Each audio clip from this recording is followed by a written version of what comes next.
Hi everyone, welcome if you're new here, welcome back if you're returning. As you can probably hear in my voice, I've been ill and I've been watching a lot of TarotTube. I probably commented on your videos that I've been watching while down with the flu. I've had this for like a week now and it just will not go away. But I wanted to get out the End of Year Tarot Tag by Chanel Days. I wanted to do a VR. So let's get into it.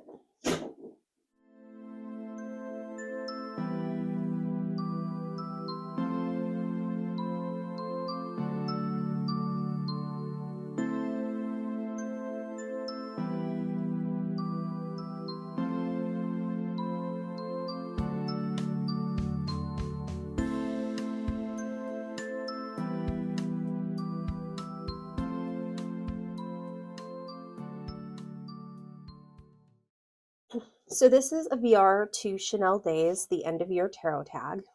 And I have been so enjoying everyone's end of year and their top tarot decks and their top oracle decks and decks they want to use for next year and all of that stuff. And I'm going to follow this video up with 12 tarot decks I want to use in 2026. But right now, it's the End of Year Tarot Tag. So prompt number 1 is a deck you loved using most this year. And I keep mine in this Peggy pouch. And this is probably my most used deck, maybe with the Light Seers tied. But this is the Pixie Pop Tarot. And it is just a recolorized Rider-Waite Smith. I love it because, and this is one I keep in my purse,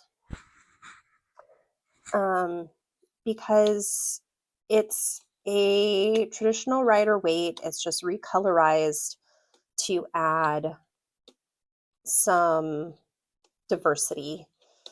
And it has a guidebook, but I don't need the guidebook per se. So it's definitely one that I can reach for at any time and read with it. And I wasn't expecting to love this deck as much as I did. Like, I wanted a traditional Rider-Waite, but more kind of my style. And this is what I landed on. I don't know how I got reversals in there.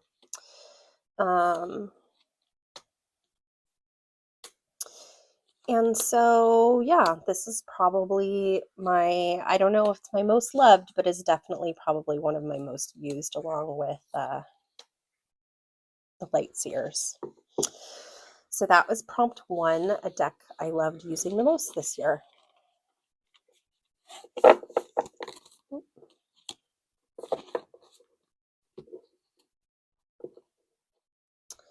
Prompt 2 was my most recent addition, and this is the only deck that I got for Christmas. This is from my friend Brandy. She, I made her buy the original, the mass market Light Seers.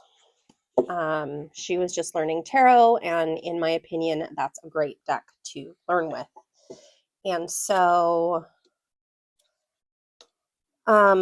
then she went to Hawaii, and I asked her if she took it with her, and she said no. And Hay House was having their sale, so I shared the pocket version, and she bought one for herself for when she travels, and she bought one for me too, which I thought was very nice and generous. So I now have this deck in all of its versions. I have the original indie, I have the mass market, I have the pocket, and I have a counterfeit that I use to show people how to recognize counterfeits. So literally I have this deck in every iteration that it comes in, which is kind of cool. And everyone's seen this, but I love this. I haven't edged it yet. I don't know what color I'm going to edge it in, but that might be a project for this evening.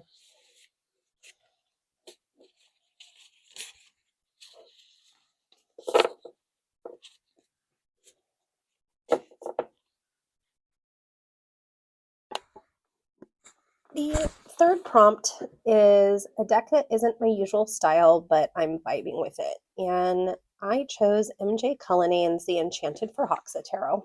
And as I've spoken about on this channel before, I am using this deck for Stephanie Capone's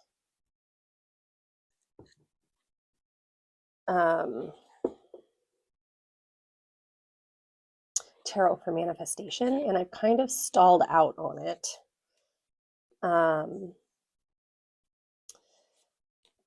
But I need to get back into it. The holidays were just really busy, and then I got really sick. And so it kind of took a back seat, as projects often do. But this is not like my usual style. And as you know, I've discussed that I hate the Eight of Swords in this deck. And I've contemplated rehoming this deck because of that card. But I started using it for my tarot for manifestation work, and it really hit home for me. And so I have decided to keep it for now while I work through that book. So this is a deck that isn't really my style, but that I'm vibing with.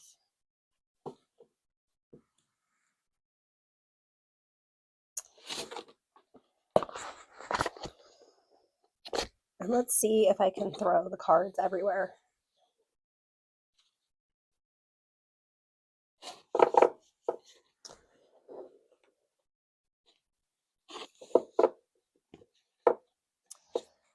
Next, excuse me, prompt number 4 is favorite deck pairing, and I chose the most obvious choice for this. If you know me, you know I love this deck pairing, and I in particular love this Oracle card deck that I think is really underrated on TarotTube. And that is the Unbridled Spirit Tarot.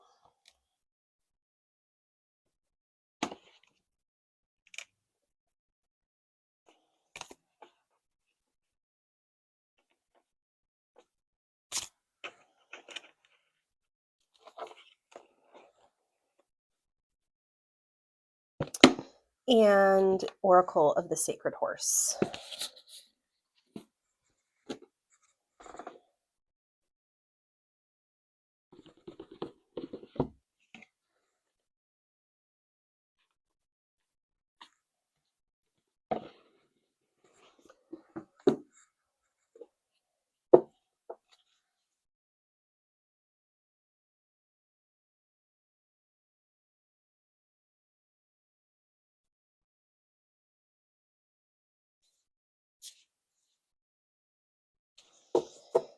And this is mostly a landscape deck, but it pairs beautifully with this tarot. And these decks have the most beautiful backs.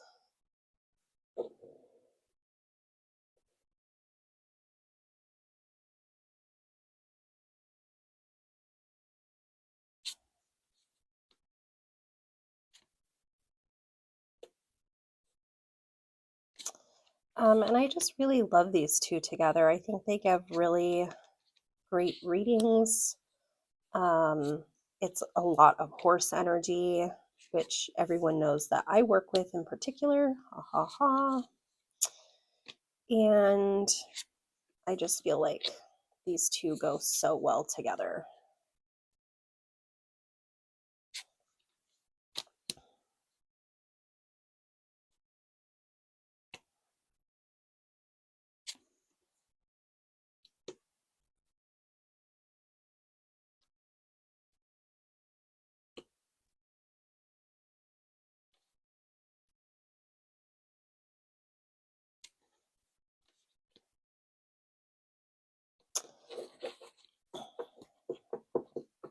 So that was my favorite deck pairing, and that is Oracle of the Sacred Horse and Unbridled Spirit Tarot.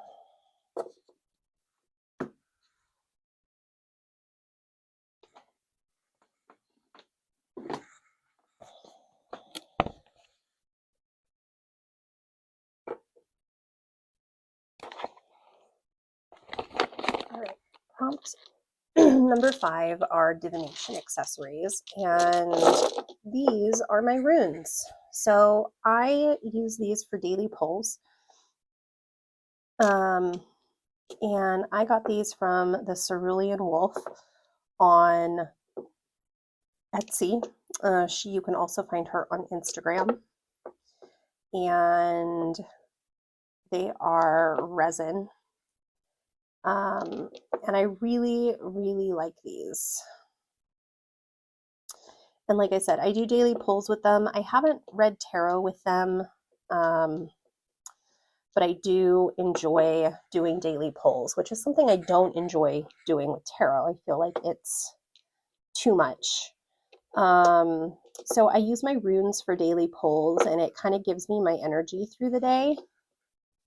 And I also pair it with a pull from my Tumbles bowl, and I will include that as well. So this is my bowl of tumbles, and I have some different shapes and stuff in here, but usually what I keep in my left pocket is my daily rune draw and this piece of black tourmaline, and then in my other pocket I'll kind of mix up my tumbles, and I'll grab a handful and see what resonates with me that day. So like I might take this red tiger's eye with that tourmalated quartz, and that goes in my right pocket. And so that's another divination aspect that I use in my day-to-day life.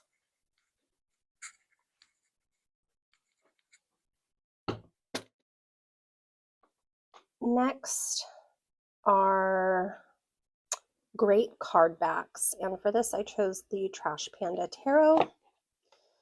I love this deck. This was such a cute deck, but it has really cute backs. I love the little raccoon paws and the moon phases and everything else. They are reversible, but just overall a great deck and a great back. And if you're unfamiliar with this deck,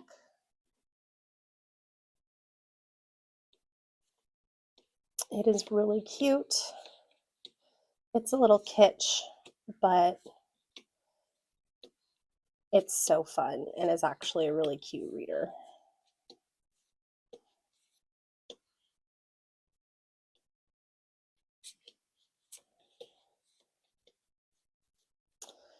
So that is the Trash Panda Tarot, and that is what I chose for great backs.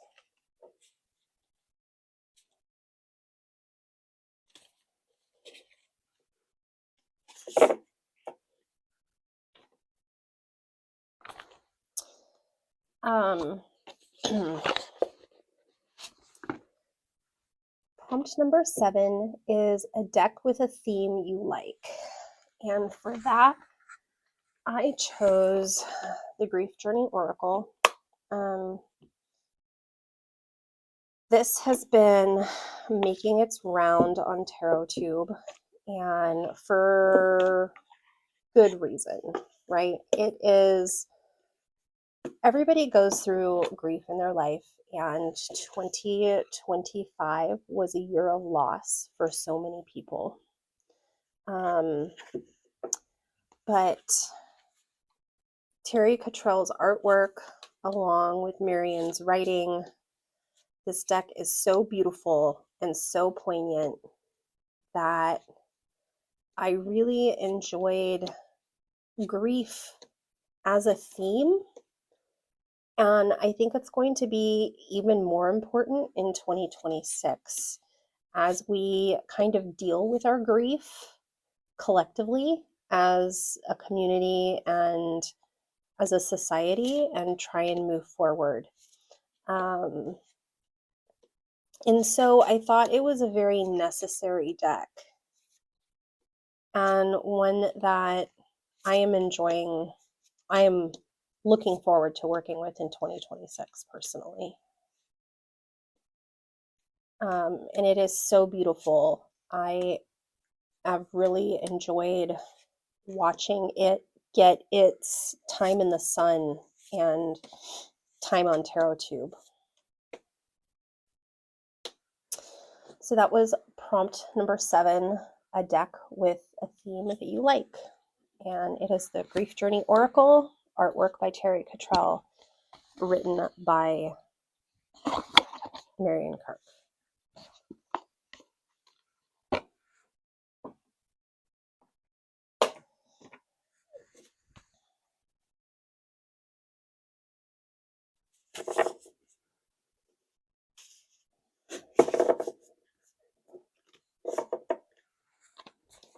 Prompt number 8 was the most beautiful deck this year. And I went with Discovering Beauty. I was peer pressured into backing this Kickstarter by Lisa Pepez and her hot takes.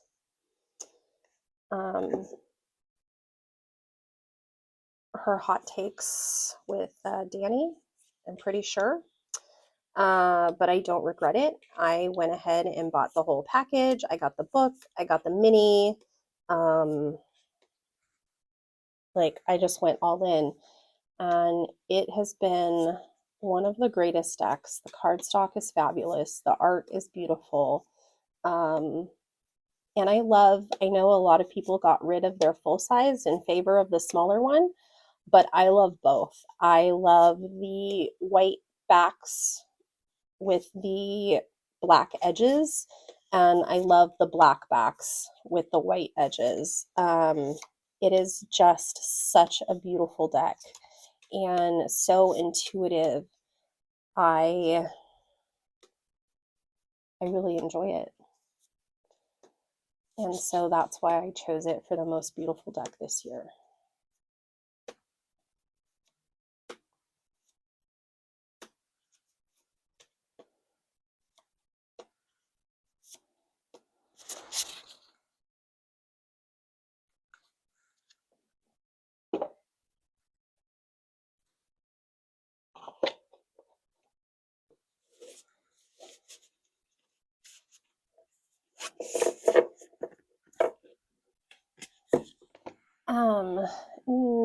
Prompt number 9 is a deck you wish existed or a unicorn deck you want. I'm going to throw a graphic up with some of the decks on my wish list. And all of these decks, I believe, are available. And I believe they've all opened up shipping to the US at this point. Now, I don't necessarily have all the money in the world to spend on decks. So things come into my collection during their time, which is why I just can't go out and buy everything. But if you happen to have one of these decks and you're looking to rehome it, please let me know. I would be happy to purchase it off of you. I always enjoy buying used first, and then from the creator if possible, before like mass market or whatever.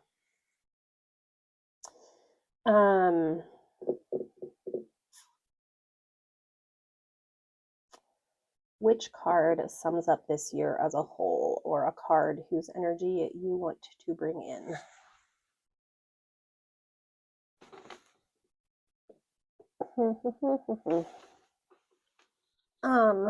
So after losing Jake so late in 2024, I really felt like 2025 was a kind of a 3 of Swords year for me. And I think that 3 of Swords year is really going to continue. I think 2025 was really about kind of surviving that grief, and 2026 is going to be about healing it. And so that is prompt number 10, a card that sums up this year as a whole. As far as my tarot practice goes, I started reading in January of last year, and I've mostly gotten off book, so I can read just about any Rider-Waite-Smith deck without a book. I do like going to the guidebook sometimes for added clarity, or for myself if I'm reading for myself, because it adds, depending on the book, right? All of the different decks kind of have their own guidebook and their own bent on the cards. But I can read without it, and that was really important for me. As far as a practice, I didn't really develop one this year. I started off the year pulling a card of the day. That felt really cumbersome. My days pretty much look the same. I have a regular Monday through Friday 8 to 5 job, and so my days look very, very similar. And so pulling a card a day wasn't resonating for me. And I was just learning tarot. So a practice is something that is really, I'm going to try and implement for 2026. And I don't know what that looks like yet. But it is something that I'm thinking about, and something that probably isn't going to get implemented today, but as I think about it and develop something in the coming weeks. Pull a card for the next year. Okay, prompt number 12.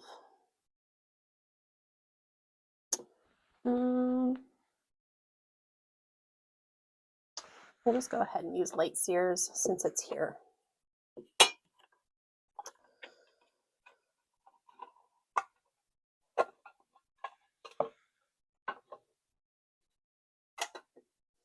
This little pocket version has been so practical. It is my new purse deck, but it needs a Peggy pouch.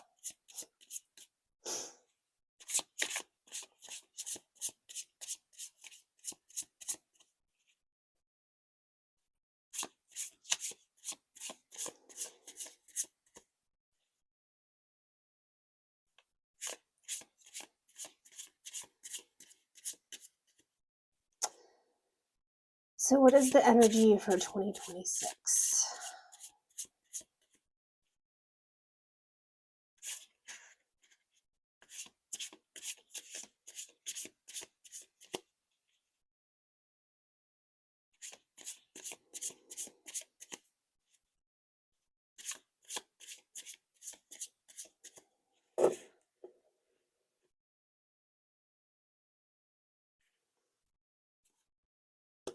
Ooh, the Chariot. And it is the year of the Fire Horse. So that is appropriate. Now, the Chinese New Year isn't until mid-February. So we still have about 6 more weeks with the snake. But this go, go, go energy is coming. And maybe that's why I ended 2025 sick, resting, and all that, and with horrible fatigue yesterday on the 31st. So this is my card for 2026. All right, everyone, thank you so much for joining me. I'm going to get this put up as quickly as possible, and then my next video, I'm going to talk about 12 decks I want to work with in 2026. This has been a VR to Chanel Days and the End of Year Tarot Tag. Thank you so much for joining. Please like and subscribe, and I'll see you next time. Bye, everybody.